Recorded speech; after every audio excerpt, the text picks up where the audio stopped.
අම්මා welcome back to my YouTube channel. ඉතින් අද අපි කතා කරමු English paper එකේ question number 14 වලට කොහොමද උත්තර ලියන්නේ කියලා. ඉතින් මේ වෙලාවේ කියන්න ඕනේ ප්‍රශ්න අංක 14ට ඔයාලට එන්නේ letter එකක් හරි chart එකක් හරි ලියන්න. chart එකක් කියවම bar chart එකක්, එහෙම නැත්නම් pie chart එකක්, එහෙම නැත්නම් table එකක්.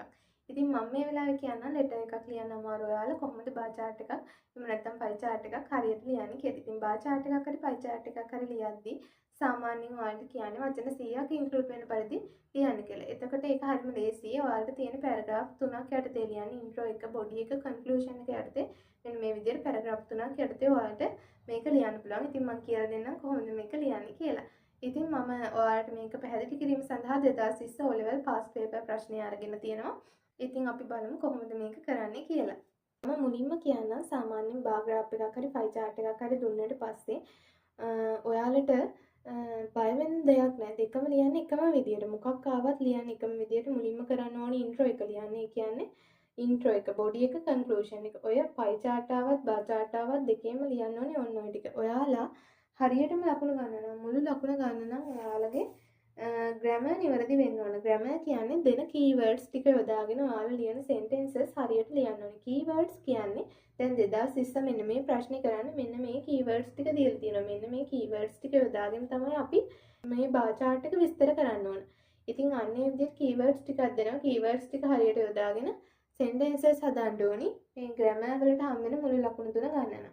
ඉතින් එතකොට කන්ටෙන්ට් එක කියන්නේ අන්තර්ගතය. අන්තර්ගතයට ලකුණු 3ක් හම්බ වෙනවා. ඊට පස්සේ ලැන්ග්වේජ් එක සහ වොකබියුලරි වලට, ඒ කියන්නේ ඔයාලගේ වොකබියුලරි වල නිවැරදිභාවයට තමයි ලකුණු 4ක් හම්බ වෙන්නේ. ලැන්ග්වේජ් එකටයි වොකබියුලරි වලටයි. ඉතින් ඔන්න ඔය ලකුණු 10න් 10ම ගන්න අපි කොහොමද හරියටම ලියන්නේ කියලා අද කතා කරමු. ඉතින් මම අරගෙන තියෙනවා 2020 O level exam එකේ ප්‍රශ්නයක්. ඉතින් මුලින්ම ඔයාලා කරන්න ඕනේ ඔයාලට හම්බ වෙන ප්‍රශ්නය හරියට කියව ගන්න ඕනේ. ප්‍රශ්නේ හරියට කියවලා ඔයාලා ඒකේ මීනින් එක හරියට ඔලුවට ගන්න ඕනේ. හරි. දැන් ඔයාලා ගාව 2020 O level pass paper එක තියෙනවා නම් චුට්ටක් ළඟට ගන්න. එතකොට ඔයාලට හොඳට මේක තේරුම් ගන්න පුළුවන්. ඉතින් මම ප්‍රශ්නේ කියවන්නම්. The following bar graph shows extra activities done by grade 10 students of Vidyaloka Vidyalaya to improve their English language skills. Write a description about use about 100 words. ඒ කියන්නේ the following bar graph shows. ඒ කියන්නේ පහත bar graph එක පෙන්නනවා. extra activities done by grade 10 students. එයාලා 10 වසර සිසුන් කරපු අමතර ක්‍රියාකාරකම්. of විද්‍යාලෝක විද්‍යාලයේ to improve their English language skills. ඒ කියන්නේ පහත bar graph එක පෙන්නනවා විද්‍යාලෝක විද්‍යාලයේ 10 වසර සිසුන් එයාලගේ ඉංග්‍රීසි දැනුම වැඩි දියුණු කරගන්න කරපු ක්‍රියාකාරකම්. ඉතින් අපිට තියෙන්නේ මෙන්න මේ chart එක බලලා වචන 100ක් ඇතුළත් කරලා මේ bar graph එක විස්තර කරන්න.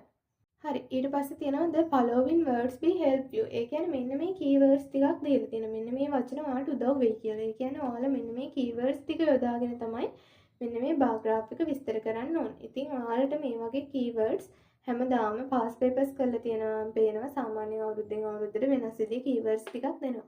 keywords ටික වෙනස් වුණාට සාමාන්‍යයෙන් හැමදාම එන්නේ එකම තේරුම් තියෙන වචන ටිකක්.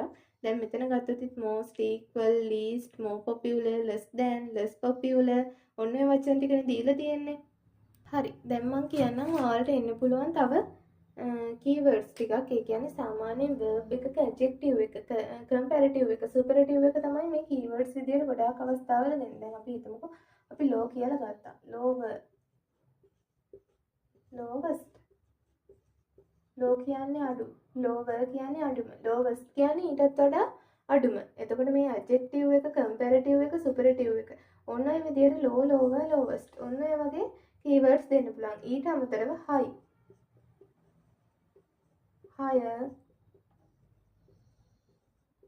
highest,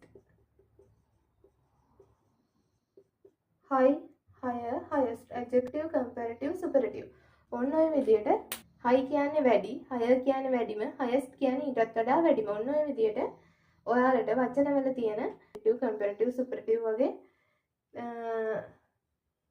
use වෙන verbs ඔයාලට keywords විදියට දෙන්න පුළුවන්. හරි. දැන් මම කියන්නම් ඔන්න පළවෙනි ඡේදය අපි පටන් ගමු. මෙන්න මේකේ අපි දැන් මේ bar graph එකේ පළවෙනි ඡේදය පටන් ගමු. ඒ කියන්නේ පළවෙනියටම අපි ලියන්න ඕන intro එක. intro එක කියද්දි අපිට සාමාන්‍යයෙන් දීලා තියෙන ප්‍රශ්නයෙන්ම මේ intro එක ගන්න පුළුවන්. හරිම ලේසි. දැන් අපිට දීලා තිබ්බ ප්‍රශ්නේ තමයි the following bar graph shows extra activities done by grade 10 students of Vidyaloka Vidyalaya to improve their English language skills. ඕකනේ අපිට දීලා තිබ්බ ප්‍රශ්නේ. ඉතින් අපිට පුළුවන් දැන් ඔන්න ප්‍රශ්නේ ඇතුලේම ඉන්ට්‍රෝ එක ගන්න. ඉන්ට්‍රෝ එක ගන්නේ සාමාන්‍යයෙන් අපිට පටන් ගන්න පුළුවන් දැන් උඩින් දීලා තියෙන the following bar graph shows කියලා. ඉතින් අපිට පුළුවන් this bar graph show කියලා ගන්න. this bar graph shows. ඒ කියන්නේ මේ bar graph එක show පෙන්නනවා කියලා පටන් ගන්න පුළුවන් ඉන්ට්‍රෝ එක ලියන්න. this bar graph shows. එහෙම නැත්නම් this bar graph indicate. ඇතුළත් වෙනවා. මේ bar graph එකේ indicates කියන්නේ ඇතුළත් වෙනවා. this bar graph indicates කියලාත් ගන්න පුළුවන්. එතකොට ඒ කියන්නේ මේ bar graph එකේ ඇතුළත්. ඉතින් ඔයාලා මේ සැලව මතක තියාගන්නකො this bar graph show කියලා. this bar graph show extra activities done by grade 10 students of Vidyaloka Vidyalaya to improve their English language skills කියලා ඔයාලට පළවෙනි පැරග්‍රාෆ් එක ලියන්න පුළුවන්. එතකොට ඔයාලට පේනවා ප්‍රශ්නෙම්ම තමයි අපි ඒක ගත්තේ. the following bar graph කියන එක වෙන එක අයින් කරා. අපි ඒ වෙනුවට this bar graph shows කියන එක දැම්මු.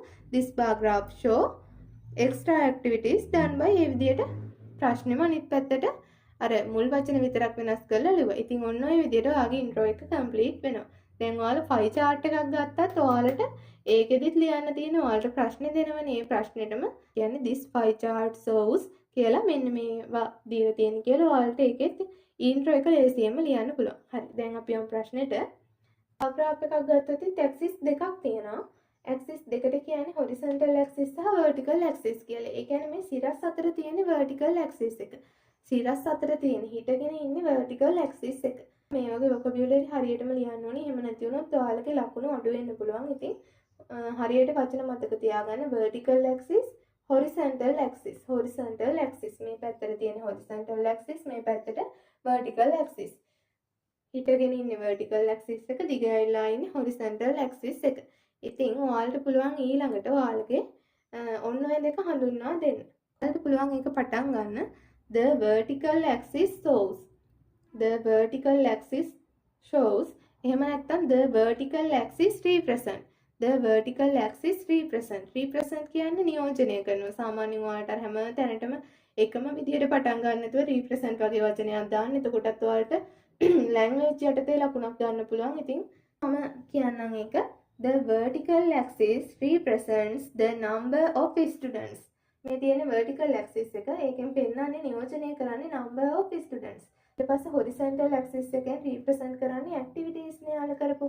ඉතින් අපිට මෙන්න මේ වාක්‍ය දෙක එකතු කරලා එක වාක්‍යයක් විදිහට ලියන්න conjunction එකක් use කරන්න පුළුවන් මේ වෙලාවේ. ඉතින් මම while කියලා පාවිච්චි කරනවා. එතකොට මම ආයෙ කියන්නම්.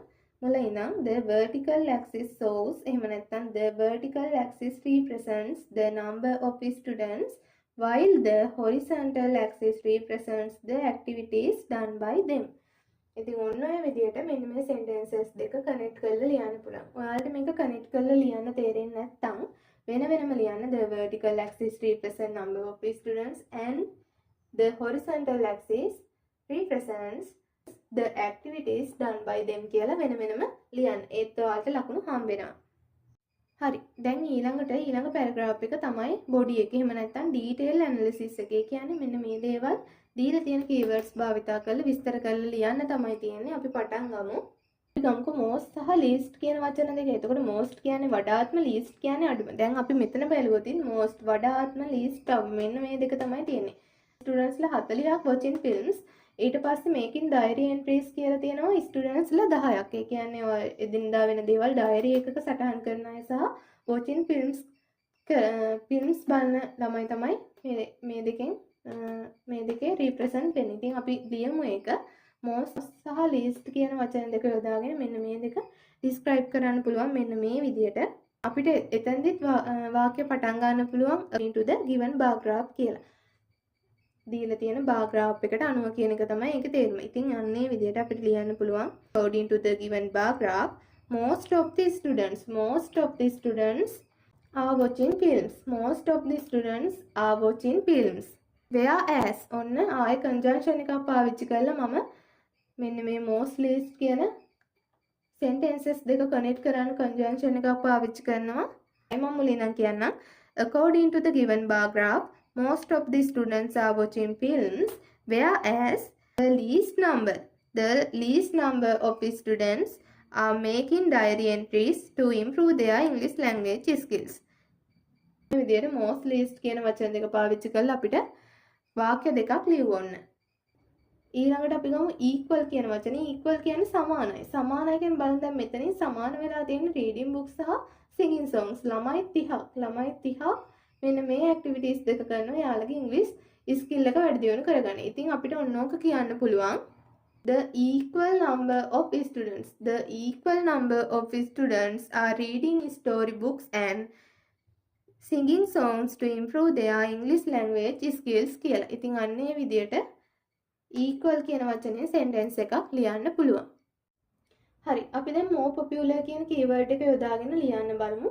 ඉතින් reading storybooks more popular නේද? දැන් taking part in competitions තරඟවලට සහභාගී වෙලා ඉංග්‍රීසි කුසලතාවය දියුණු කරගන්න වැඩි දියුණු කරගන්න ළමයින්ට වැඩිය reading storybooks ළමයි වැඩි. එතකොට අපිට පුළුවන් more popular මේකට වඩා මේක more popular වඩාත් ජනප්‍රියයි.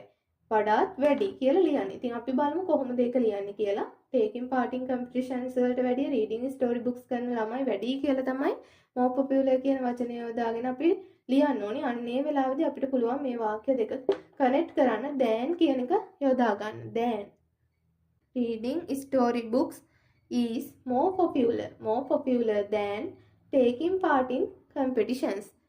ඔන්න ඔය විදිහට අපිට ඊළඟ වාක්‍ය ලියන්න පුළුවන්. reading storybooks more popular than taking part in competitions කියලා ඊළඟ වාක්‍ය ලියන්න පුළුවන්.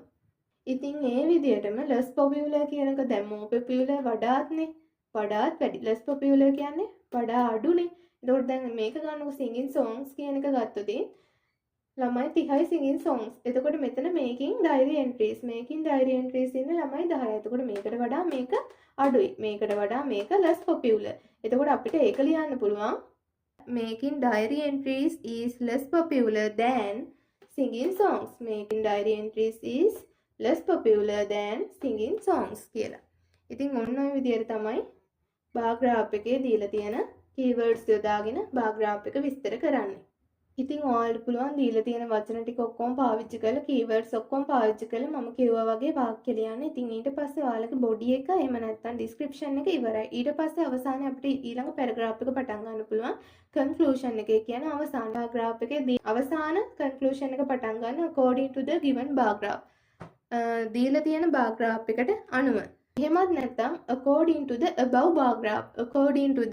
bar graph එක දීලා ඉහත දී ඇති bar graph එක අනුව. එහෙමත් නැත්නම් in conclusion අවසාන වශයෙන් කියලා පටන් අරන් ලියන්න පුළුවන්. එහෙම නැත්නම් conclusion එකේදී ලියන්න පුළුවන් දේ තමයි මේකෙන් මොකද්ද ඔයාලට පේන්න තියෙන්නේ, මේකෙන් මොකද්ද අපිට ගන්න පුළුවන් කියලා ඔයාලට පුළුවන් ක්‍රියේටිව් වාක්‍යයක් ලියන්න. අන්න එහෙම ලියුවොත් ඔයාලට තව ලකුණක් වැඩියෙන් හම්බෙනවා. ඔයාලට පේනවනේ මේ විද්‍යාලයේ සිසුන් ගොඩාක් දේවල් try කරලා තියෙනවා. යාළුවගේ ඉංග්‍රීසි skill එක වැඩි දියුණු කරගන්න.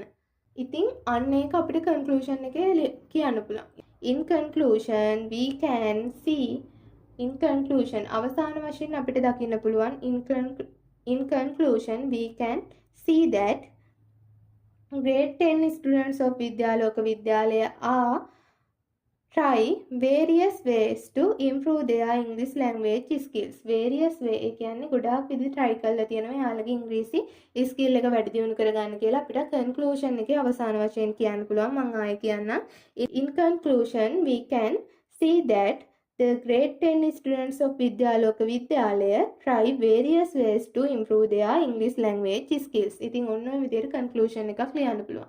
ඉතින් pie chart එකක් ගත්තත් ඔයාලට ඒකෙදිත් කරන්න තියෙන මේකෙන් අපිට පේන දේ මේකෙන් අපිට ගන්න පුළුවන් දේ අවසාන වශයෙන් ක්‍රියේටිව් විදියට in conclusion හරි according to the given bar graph කියලා හරි පටන් අරගෙන in conclusion එක ලියන්න. ඉතින් දෙකේම තියෙන එකම ටික chart එක පොඩ්ඩක් වෙනස් වුණාට දෙකේම තියෙන එකම ටික. ඉතින් ඔන්න ඔය විදියට ඔයාලට පුළුවන් bar graph එකක් හරි pie chart එකක් හරි ආවොත් විස්තර කරලා උපරිම ලකුණකට යන්න.